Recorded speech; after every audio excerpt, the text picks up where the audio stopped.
We're going to look at Zaya's Teach interface. The teacher can see this through her tablet or by printing the plans out on paper. You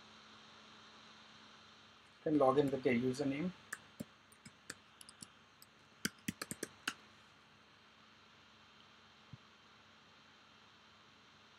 Once logged in, the teacher sees all the courses that she has subscribed to or is going to be teaching. Let's pick one for now.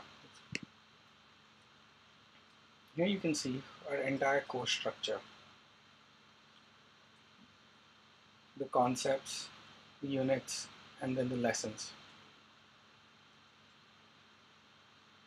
Beginning of the class, the teacher can take the attendance by clicking on this button, which gives her a complete snapshot of the class. You can do this in two ways, by marking all of them present in one go and then selecting the students who aren't, or by selecting the ones that are present. Now we're done with attendance. Let's start the class. Picking the class or lesson that the teacher is going to teach today just launches it. This takes her to a lesson plan. As you can see, the lesson plan is structured as objective, vision, video that the students will be seeing when they reach technology station, the checklist to make the classroom actually a success, and then how do you distribute the children across different modes. At this point, let me show you a couple of cool features. The teacher can now move her entire plan from an interactive to a text mode. This makes the lesson plan readable on devices like Kindle, which are only text only. The other nice thing is to get a snapshot of the class. Here the teacher can see who's doing great, who needs attention. Since none of the students have started with the lesson on technology, everyone moves into the needs attention phase. Next thing is to print the lesson plan and then save it as PDF. Let's see how this works.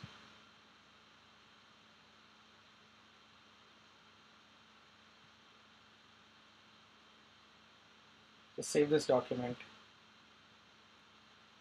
Here you go. The entire lesson plan now has been printed as a PDF for the teacher to use as a reference. These are lesson plans that can be curated beforehand, or the teacher can add it herself and structure it as she wishes to run the class. Okay, let's move ahead. By a simple swipe, the teacher can move to the next part of the lesson. The video or the game. This actually allows the teacher to get a snapshot of what is going to be happening when the children are accessing their digital content. A checklist specifically to make a blended classroom ready. This can be customized.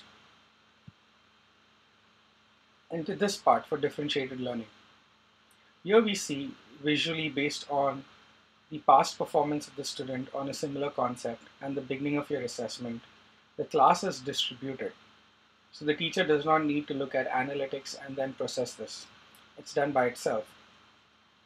3 students here actually are higher order and can start with technology by themselves.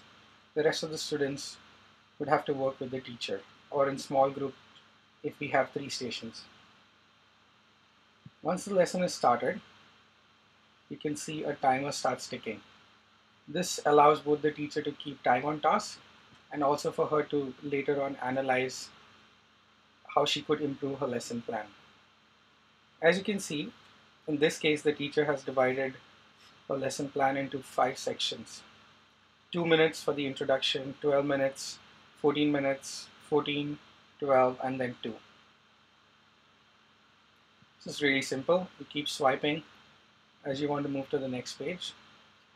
This structure is completely flexible. It can be just 2 sections or as simple as 1 section if the teacher just wants notes. You also see up here the station changes. As Zaya implements a blended model which is teacher-led, student-driven, independent, and collab. There's specific instructions here.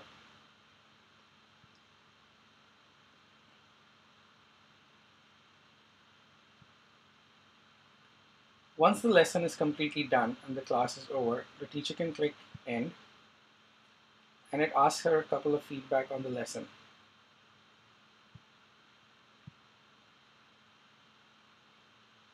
Once it's done, the teacher gets a summary of her class, tells her the optimal time that she thought to allocate for each section and the time that was actually taken there. Also gives her a snapshot of the classroom. Well, here you can see everyone needs attention because the students really didn't take this test right now.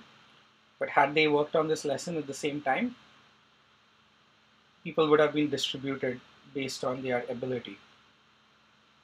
An important thing to remember here is that when the teacher launched the lesson, if students have tablets in the classroom, all of their tablets or laptops gets locked to the same lesson.